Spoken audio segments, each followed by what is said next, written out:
Hello everyone, this is Sarah and Saif. We're a real estate agent with Jump Realty in Ontario, Canada, and today's video is going to be some terms, real estate terms that most people don't know in buying and selling and even leasing in real estate.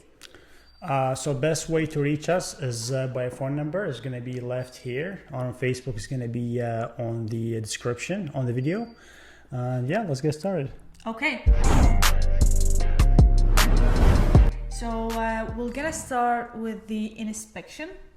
Okay, so inspection, it's one of the conditions. Like people put, it's very common. It's very common. Inspection is a very common thing that people put on the offer. And in inspection, there's a lot of kinds of inspection. Depends on the kind of property you're having or you're buying, because you buy sometimes a property will have, for example, a septic system that could be a concern. So there's a different kind of inspection for the septic system. Or the most common one is the general inspection. Let's say there's a special, a specialist inspector for, let's say, electric or plumbing, or any of these problem major structure in the house, or maybe just they can, which is the most people would do, is just get a general inspector that gonna inspect the whole house. Exactly. It's always depending on the kind of property you're buying. If you're buying a gas station, then you're gonna need an environmental, something to check the environment if there's any poison or anything any spills that happened in that area. But if you're just buying a normal house, it's like a residential house, most likely it's just gonna be a general inspection. Yes. And that's gonna be inside the offer as a condition. So Sarah, what's condition means? So the condition means that this offer is not firm yet unless the condition is fulfilled or waived. Which fulfilled mean is that this condition, that the inspection is already done for this house and there's no problem with the house, or maybe just a little issues that could be fixed without any major cost, and the buyer just decided to waive that condition and everything is fine and continue with that deal. So usually how long the condition is? It depends on the condition. So for the inspection condition would be 4 or 5 days. Or maybe the mortgage condition could be, it depends for sure with the mortgage agent. You have the real estate agent will be in contact with the mortgage agent, and the mortgage agent is going to decide when is that condition has to be waived. Okay. Once we get the approved. Okay, approval. so what is the difference? What is a conditional offer? A conditional offer. It's kind of the same thing. Versus the firm offer. Firm offer. The conditional offer means that this offer is not firm yet, and it's kind of the same. So it means this offer is not firm yet, and this offer will be firm after these conditions will be either waived or fulfilled. But a cash offer means there is no conditions. Means a cash offer. It doesn't have to be a cash deal that this buyer is paying cash. Sometimes happens when the buyer is very sure from his mortgage or his mortgage. Or maybe agent. they are paying cash. You never know. Maybe they are paying cash. Sure, for sure. Sometimes the buyer is paying cash, so there's no conditions. Even inspection, there's no inspection condition, no mortgage condition. Maybe some people do the inspection before they put the offer. Some people don't prefer to do that because maybe.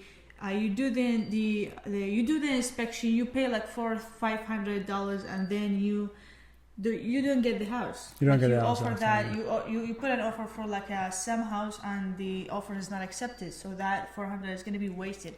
But for some people, it's worth it because for sure a firm offer or a cash offer is a very good deal for most sellers. That's right. Yeah, it depends on the market. If the market is kind of like a seller's market, which is when the sellers are dominating, there's a lot of buyers, then it's better to. We always recommend it, but sometimes buyers very confident from their offer, so they go without any conditions, which is they go cash offer or firm offer right away. Mm-hmm. And I get this question a lot, which is about the deposit. Where is the deposit applying to? See if you can just press that one. Just gonna go. So where is the deposit gonna be deposited? So the deposit, where it's going, and also where is the deposit? Is it gonna be applied to the down payment. So let's say someone is putting $100,000 on a house, and they're putting $10,000 deposit upon accepting the offer. So you made an offer, and the offer got accepted, even if it's conditional offer. So even if it's conditional offer, you still have to pay the deposit. That just to make the offer like valid. Without it, it's not going to be valid. But you still have to pay the deposit. But that deposit, it's going to be from your down payment. So let's say you're putting, or the plan to put $100,000, then this $10,000 deposit is going to be from that 100. So you pay 10, and then you have only 90 to pay on a closing date. Yes. And that brings us to the next one, which is, what is a closing date? Closing date is transferring the property from the seller to the buyer's name and getting the keys. And it's time for the possession date as well. So you can move immediately to your house, the buyer house right now. Yeah, which is, it's the very final step of the buying process, which is the closing, which is when, just like Sarah said, everything transfers and you get the keys and the whole, like legally now it's the possession date and it's the closing date, and you are the new owner of this property. So what is a title search, Sarah? So the title search, it's something that is going to be dealt with the buyer's lawyer, and that's going to be before the closing in 7 days. And that means if there's any problem, if there's any, let's say, a loan problem, or there is any work order. So I'm going to explain what this work order mean. Is there a permit that they were not able to get on that house, and all the problems, basically all the problems on that house, any issue, anything on the house, the title search, we're gonna just discover that out. That's gonna be a lawyer's job. Exactly, because at the end you need to get a clean title. Clean title is, just like Sarah saying, a title that is that's free of any liens or any problems with the title. Like clean title, no liens, no easements, no issues. We're gonna explain these more. Safe. What is the work order? So work order is like it's something the city put. It's like you only driving on high speed and you get caught, so the city gives you a speeding ticket. It's something similar. A work order is like, let's say you're doing renovation, or you're adding, like not just a minor stuff. You're adding a bathroom. You're doing some changes to the house. And then the city caught you without you having like a license. Even sometimes if you apply to the city, they will also put a work order. It doesn't have to be you get caught to do it. Sometimes, even if you apply for a permit to do something, that's still a work order, an open work order, and it's gonna stay open until the work is completed and been inspected by the city. So these things the lawyer will have access to and see, and even us as a realtors, and even it's public inquiry from the city. A lot of people can do the search and check it. So agents must check this so they know, even like before it goes to the lawyer, because we have to be prepared for it. Because the last thing you want is to buy a house and there's a work order on it and you don't even know about it. Before you put an offer, like Sarah and I, before you get your client, your buyer involved in this deal, we check this before we even go for a showing, because we know we need to know what we're buying. Yes. And a work order, I'm just gonna add this. A work order is not always a negative thing. No, sometimes it's just like a starting for better things, starting for a good thing that's gonna be added to this house, and it's gonna add a lot more value to this house. Yeah, maybe they're working on the sewer, maybe they're adding a bathroom, maybe they're doing great entrance, and maybe the work is actually done, just waiting for an inspection and for the whole permit to be closed. So it's not a bad thing, but you need to be aware. It's all about awareness. Yes. Sarah, what is easement?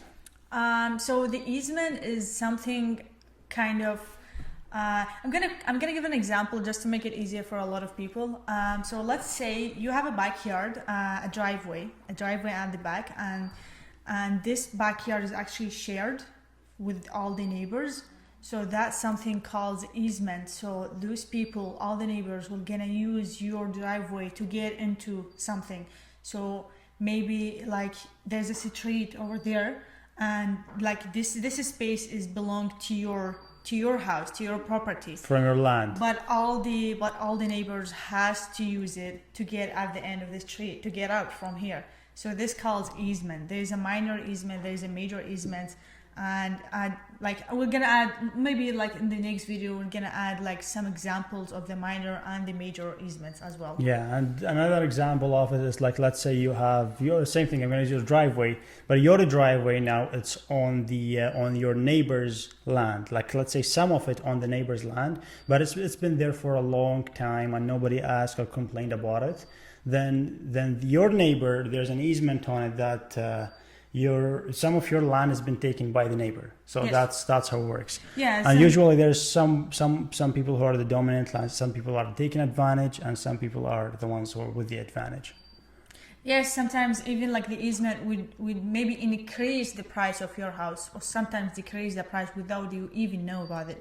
So I'm gonna give you another, I'm gonna say this is a negative example, because some people, especially like the single houses, not a condominium, there is a spaces between each house, and it depends on how big is that space. But for some people, let's say you don't know, you have no idea that this area belongs to you or to the neighbor, so the neighbor just put a fence and they consider this area is for them without even, let's say, maybe you bought a house as this, maybe you bought a house and you see the neighbors put a fence over there and taking the whole space for them. You didn't thought about it, but maybe you checked with the city, and then you just figured out that half of that space is actually belongs to your house and the other half is for them. But right now, after 10 years, no one complained about it. Yeah, if you found out after 10 years without any complaints, then you cannot get it back, because right now it's for them, like the whole space for them, and that's gonna increase the price for them. Not for you. Yeah, and if you sell your house, then you're selling, it's parented, so you're gonna sell your house with the easement. So anyone who buys your house cannot like change the place of the fence. Yeah. It's right there, and nobody complained about it for 10 years, and it's gonna be staying there almost forever. Yes, and the bigger problem if your realtor didn't notice that before you buying this house. Yeah. Yes. We got a question, so maybe let's you go can back. answer it right now. So let's finish the last one now, and then we go take some questions. Okay. So the last We're one gonna is answer the question. yeah, the last one is deed, which is the deed of land. It's a legal document to transferring the ownership of the title of the house from like the seller to the buyer. It's called deed of land. It's just the legal document. Yeah, it's like the paper. It's basically this what happens on a closing date, as we said, like transferring the property from the seller to the buyer, and the proof of that is the deed. The deed is the legal document that proves that the seller is sold this property, and right now this property is under the buyer's name. Exactly. So let's take questions. So Abud is asking, what are the requirements for buying a gas station? Can I do this if I have enough money to buy it? Pretty sure you can do that. It depends on which one you're buying, and if you have the sufficient fund, then you can buy it for pretty sure. Buying is different than building one. If you're building, So then you have to yeah. franchise and buy, like, see which brand or which thing you're gonna buy. You can make your own name. You can make your own gas station, or maybe buying a franchise. But I think he means just like buying an existing one. Like someone one, is selling their gas station, you can buy it. I'm pretty sure you can buy it. Maybe there are some courses and stuff. We can go into that a little more details, and depends from one to another. But it's possible for sure. Yes. Yeah. And if there's like any rules, any laws, that's gonna be already like on the agreement, or maybe when you buy it from the seller is gonna tell you exactly what are the rules that you have to follow in this area. Exactly, and most of the stuff will be like transferable, like if you're getting a license and stuff, because you're buying an existing business that's already running and has no issues, hopefully. So you're buying the same thing off them. So let's quickly do a market update. So for new listings, we had for the last 7 days, there are almost 295 new listings, and there's 163 listings sold. For the average price. And this is for the last 7 days. Yeah, just the last 7 days. Stats. So the average listing price is sitting at 681. It's a lot, way bigger number than what we used to say, but I believe that's right because we've seen a lot of new houses hitting the market here in the past few months. That's actually hitting like over right. like a million, over a million, 2 million. We've seen some expensive housing hitting the market because the market is picking up. So sellers are starting thinking they will get these prices, and they're been selling those good prices. Yeah, it's getting higher and higher, and for the people who are looking to buy a house for these like last 2-3 months, they're already noticing the difference that's happening between now and 2 months ago. Because we already said that in the previous podcast, the market is picking up and it's been going up for the last like 5 or 6 months. Right now, most houses, I would say not all of them, are selling above the asking in 100 grand or even more. Yeah. So if you look at the last 7 days, the average selling price is at 610. So it's even picking up. Like if you see the report for a whole, that's only a report for a week. So this week we were selling some expensive homes, but if you look for it last month, it was like around 580 or 578, but right now it's at 610 for the past week. So between this one and that one, just to clarify that this one is the selling price, that the average selling price in Windsor, and that one was the average listing price. So how much most listings are listed right now, and this one is how much are they selling for, the average. Exactly. And I think we're at the end of the video. Do we have to put like the mortgage rates? Let's go for it. Mortgage rate it's not been changing, to be honest, for the last 2 months. The fixed rate is at 4.49. The variable rate is at 5.80. Yes. As far as now, there's no changes to the mortgage rate. So I've been saying the same thing. So if you guys have any questions, leave them in the comment. If you like the idea, you want part 2, we can do that. Just let us know in the comments. And let us know what words you want to know as well. Maybe we can explain that in the next video as well. Exactly. So our numbers will be here. Subscribe if you're watching from YouTube. Follow if you're watching from Facebook.